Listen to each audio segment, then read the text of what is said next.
আমি শুভ্রা, আরামবাগের ছোট্ট একটি গ্রাম সরাইঘাটা থেকে আজকে আমি বলছি।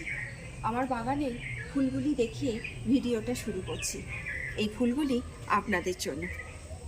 এটি একটি কমলা থোকা জবা, আর দেখুন কত এই কালচে গোলাপগুলি ফুটেছে।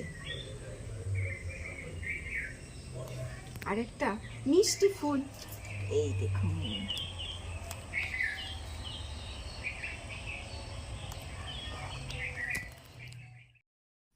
আমরা বাড়িতে ফুল গাছ লাগাই বাড়িটাকে সুন্দর দেখানোর জন্য।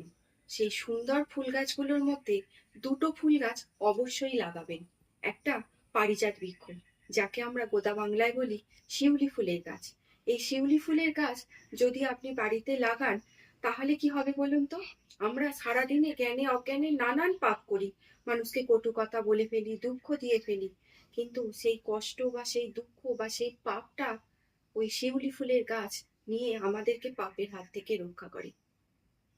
তাই বলে মানুষকে খুন করে ফেললে সেটা নেবে না সে, টুকটাক।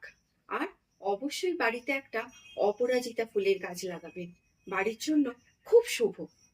2000 years later. দুপুরবেলা রান্নাঘরে মাছ থাকে, ডিম থাকে, রান্নাটা হয়ে যায়। কিন্তু রাতের বেলা কি দিয়ে রুটি দেব, কিভাবে রুটিটা দেবো যাতে ছেলে মেয়ে খাবে বা স্বামী খাবে, তারা মন থেকে খায়, ভালো লাগে যাতে তাদের। চলুন আজকে একটা অন্যরকমভাবে রুটিটা তৈরি করবো, সেটাই আপনাদের সাথে শেয়ার করবো। একদিন এইভাবে বানিয়ে দেখবে, বাচ্চারা আশা করি পছন্দ করবে। এখানে গ্যাসে দুধটা বসিয়ে দিয়েছি। এবার দুধের ভেতর দিয়ে দিচ্ছি একটা এলাচ,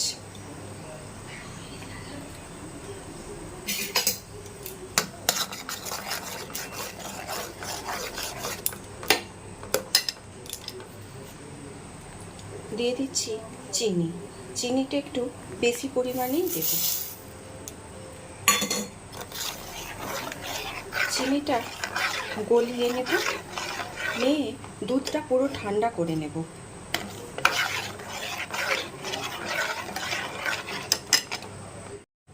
চিনিটা দুধেতে পুরো গলে গেছে।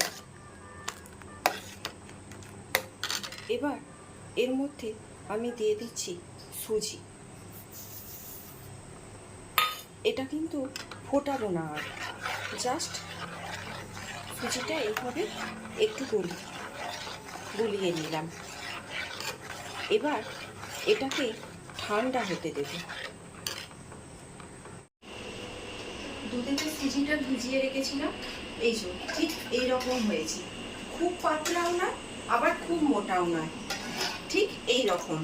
এবার আপনারা সুজি আর একটু বেশিও দিতে পারেন, ঘন করতে পারেন। এবার আমি এতে নিয়েছি 3 কাপ আটা আর 8 কাপ ময়দা। এবার এতে আমি দিয়ে দেবো নুন, অল্প একটু নুন দেব।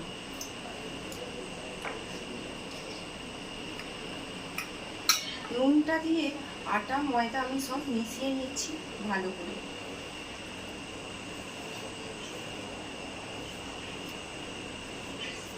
এবার এতে আমি সাদা তেল একটু ময়ান দিয়ে দিচ্ছি।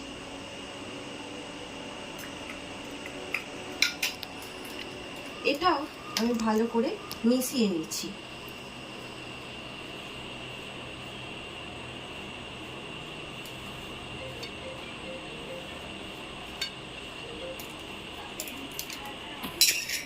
এবার আমি এই দুধ আর সুজিটা দিয়ে এই আটাটা মাখবো। যদি আপনাদের পরিমাণে আটাটা বেশি থাকে, যদি দেখেন যে দুধটা কম পড়ছে, তাহলে শেষে একটু জল দিতে পারেন। আমি আটাটা মেখে নিয়ে আসছি। আটাটি মেখে একদম ডেলি পাকিয়ে নিয়েছি। এবার পরোটার মতো বেলে এটাকে ভেজে নেব।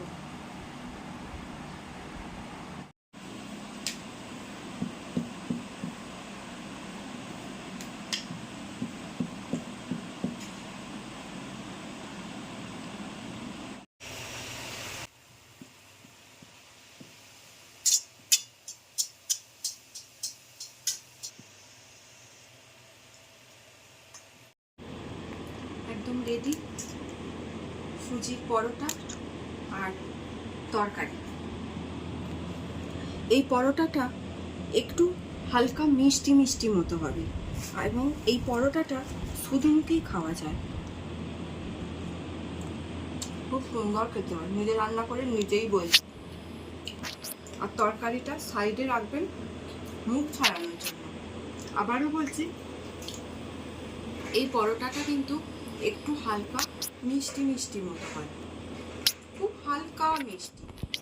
তাহলে আজ এ পর্যন্তই।